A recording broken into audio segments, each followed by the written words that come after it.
पैर दबाते दबाते जनाबाई पूछ रही है, भोजन किया आपने? ठाकुर जी बोले, हाँ किया। तो क्या पाया? बता दिया जो भी बनता है। अब मंदिर में जो भी बनता, मुझे तो पता नहीं क्या बनाते हैं मंदिर में, जो भी बनता ठाकुर जी बताए। बोले इसकी सब्जी बनी थी, ये चावल बने थे, रोटी बनी थी और पूरन पोली बनी थी। ठाकुर जी ने बताया, बोले पूरन पोली बनी, ये सब्जी बनी, चावल बने, ये सब पाया मैंने। जनाबाई पैर दबाते दबाते, अच्छा कल क्या पाया था?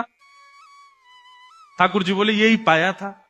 बोले जो आज पाया वही कल पाया? बोले हाँ यही पाया था। अच्छा तो परसों क्या पाया? ठाकुर जी बोले परसों भी यही पाया था। और 4 दिन पहले क्या पाया था? ठाकुर जी बोले यही बनता है, ये लोग मुझको यही देते हैं और कुछ नहीं देते, इनका फिक्स है, ये वही बनाते हैं वही खिलाते हैं मेरे को। जनाबाई बोली आप रोज रोज एक ही भाव खाते हो, मन नहीं भरता आपका?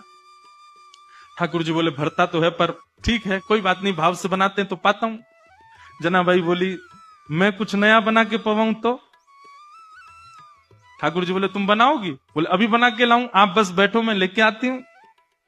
जनाबाई रात में ही गई महाराज, सुंदर रसोई सिद्ध करी, सुंदर नए नए पकवान बनाए, नई नई सामग्री बनाई और सामग्री बना के थाल में सजा। आधी रात सब सोए हैं पंढरपुर में, और वहां गोपालपुर के ऊपर के स्थान आज हम गए थे तो वहीं के चिंतन आ रहा है। वहां ठाकुर जी बैठे हैं, ठंडी ठंडी हवा चल रही है और जनाबाई ने लाके थाली सामने रख दी। ठाकुर जी को कहा पाओ।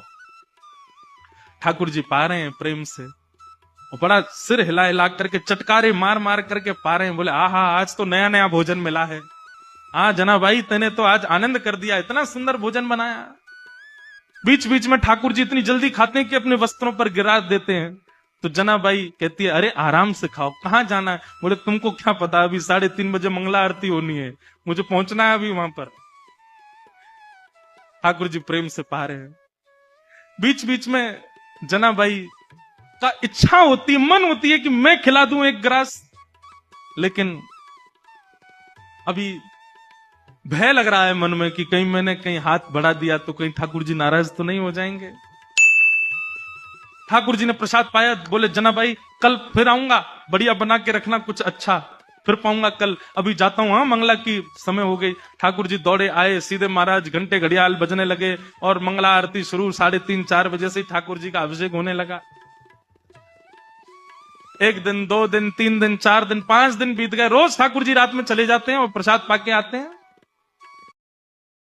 एक दिन जनाबाई चक्की पीस रही थी, इतने में ठाकुर जी आ गए और ठाकुर जी आकर बोले ए जना सुन। बोले हाँ, तेरा मुझे पद बहुत अच्छा लगता है, तू पद बहुत अच्छा गाती, चल मुझे पद सुना दे। तो जनाबाई पद गा रही थी।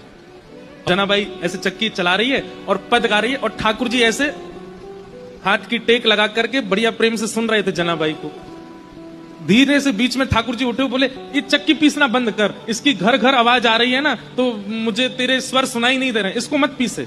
तो जनाबाई बोली काम कैसे छोड़ दूंगी, काम तो पूरा करना पड़ेगा ना, और इतना ही तुमको सुनने का मन है, चलो हाथ लगाओ, तुम पीसो, मैं सुनाती हूँ। ठाकुर जी बोले ठीक है मैं पीसता हूँ। ठाकुर जी पीसने बैठे चक्की, बोले तू गा के सुना। ठाकुर जी चक्की चला रहे हैं, जनाबाई गा रही है। अब गाते गाते जनाब क्या हुआ, ठाकुर जी इतने आभूषण पहन के गए थे, वो आभूषण चक्की से टकरा रहे थे, तो उनमें से आवाज आ रही थी। तो जनाबाई नहीं गा पा रही थी। तो जनाबाई बोली मैंने चक्की छोड़ी तो क्या आप भी कम हल्ला नहीं कर रहे? इतना सारा गहना पहन के आते हो, छम छम छम छम आवाज करते हैं ये सब, इनको उतार दो। तो ठाकुर जी ने सारे गहने उतार करके वहीं धर दिए और प्रेम से चक्की पीसने लगे। जनाबाई गाने लगी। सुनते सुनते पद इतने में ही मंगला के घंटे घड़ियाल बजने लगे मंदिर में। ठाकुर जी तुरंत उठे, अरे जना मंगला का समय हो गया, मैं दौड़ के जाता हूं, मंदिर में पुजारी आ जाएंगे। और ठाकुर जी दौड़ करके गए और मंदिर में जाके ठाड़े हो गए। लेकिन रात में जो गहने पहने थे वो वहीं छोड़े आए जनाबाई के यहाँ। कपाट जैसे सुबह खुले तो ठाकुर जी के श्री अंग पर एक भी गहना नहीं था। और जब वो गहने नहीं मिले, और गहने तो छोड़ आए, ऊपर से एक गलती और करके आए ठाकुर जी। क्या? ठाकुर जी बोले अगर मैं ऐसे जाऊंगा तो सब पुजारी पहचान जाएंगे, जनाबाई एक काम कर अपनी सॉल दे दे मुझे। तो जनाबाई की सॉल लपेट के और गए। मंदिर में जैसे ही पहुंचे, कपाट खुले, पुजारियों ने जैसे ही देखा ठाकुर जी को, पहले देखा आभूषण कहां गए, ठाकुर जी के आभूषण कौन चोरी कर ले गया। इतने में ही नामदेव जी मंगला का दर्शन करने आए थे, तो मंदिर में हलचल हो रही थी। नामदेव जी बोले क्या हो गया? बोले ठाकुर जी के आभूषण नहीं मिल रहे हैं, कोई चोरी कर ले गया है। तो जैसे ही देखने गए आभूषण नहीं देखे, तो वो बोले लेकिन ये सॉल मैंने कहीं देखी है, ये सॉल तो देखी देखी लग रही है, क्योंकि नामदेव जी के घर में जो काम करती जनाबाई उसी की सॉल थी। अचानक से अरे ये तो जनाबाई की सॉल है। पुजारियों ने जैसे सुना जनाबाई की सॉल, बोले महाराज क्षमा कीजिएगा, आपकी जना ही आई है और आकर के सब चोरी करके चली गई है ठाकुर जी का, हम उसे छोड़ेंगे नहीं। जनाबाई यहां चक्की पीस के सारा आटा इकट्ठा कर रही थी। इतने में सब पंडा पुजारी पहुंच गए और जनाबाई से जाके बोले, ए जना, तेने ठाकुर जी के आभूषण चुराए? अब जनाबाई कुछ बोलती उससे पहले तो पुजारियों को दिख गए कि चक्की के पास में सारे आभूषण रखे हैं। अब जनाबाई क्या समझाए उनको कि पांडुरंग मेरे पास रात को आते हैं, मैं उनके पैर दबाती हूं, उनको गाना सुनाती हूं, कोई मानेगा उनकी बात? पुजारियों ने कहा यही चोरनी है, इसी ने चोरी की है, इससे कुछ पूछना नहीं है, इसका मुंह बांध दो और इसको सूली पर चढ़ा दो। और यही किया, मुख बांध दिया, एक शब्द नहीं सुना उनका, और तभी सूली तैयार करके जनाबाई को चढ़ाने लगे। तो एक पुजारी जी बोले, ए जना तेरी कोई अंतिम इच्छा है? तो फिर से जनाबाई ने एक मराठी में फिर एक कीर्तन गाया ठाकुर जी को टोकते हुए, और उसमें पूरे संसार को जनाबाई कहती हैं कि भैया ये प्रीत की रीत बड़ी कठिन है, इनसे प्रेम के मार्ग में अगर आओ तो सोच समझ के आना, ये बहुत खेलते। आज मैं ऐसी स्थिति में लाके खड़ी कर दी हूं, कहां रात में आ करके मेरे साथ में खेलते हैं, मेरे साथ भोजन करते हैं, मेरे पद सुनते हैं, और अब मुझ पर ही चोरी का इल्जाम लगा के सूली पे चढ़वा रहे हैं और खुद मंदिर में अपनी पूजा करवा रहे हैं, देखने तक नहीं आ रहे मेरी ओर। अरे संसार के लोगों, वैसे प्रेम करना हो तो इनसे ही करना, लेकिन इनसे प्रेम करो तो बड़े सोच समझ के करना, ये खेलते बहुत है। ये उस मराठी पद का ये भाव है। और जनाबाई सब पुजारियों के आगे बोली, मैं सफाई नहीं देना चाहती, मैं क्या बताऊं आपको कि मेरे साथ क्या हुआ, मैं बस उन स्मृतियों को हृदय में धारण कर लेती हूं जो पांडुरंग ने मुझे दिए हैं, और उनके साथ में जाना मंजूर समझूंगी।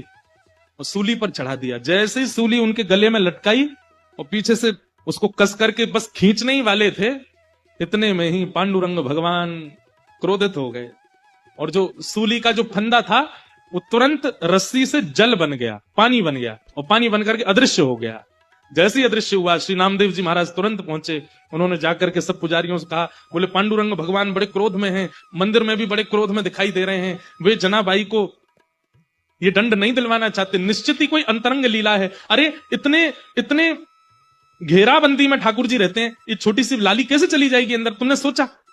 अरे तो ये आभूषण यहां कैसे आ गए? बोले तुम ये सोच सकते हो कि ये छोटी सी बालिका ताला तोड़ के भीतर जा सकती है, ये क्यों नहीं सोच सकते कि वो परब्रह्म भगवान इसके पास आए होंगे और अपने आभूषण छोड़ के चले गए होंगे? ये विचार क्यों नहीं करते हो? लेकिन बंधुओं, उसके बाद जनाबाई बड़ी हताश हो गई, सबने क्षमा मांगी, लेकिन जनाबाई बोली नहीं, अब पांडुरंग मुझे बुला रहे हैं और मैं जा रही हूं। और तुरंत वहां से निकली, पीछे लोग भागे, लेकिन फिर वो दिखाई नहीं दी, ठाकुर जी उनको लेकर के प्रस्थान कर गए।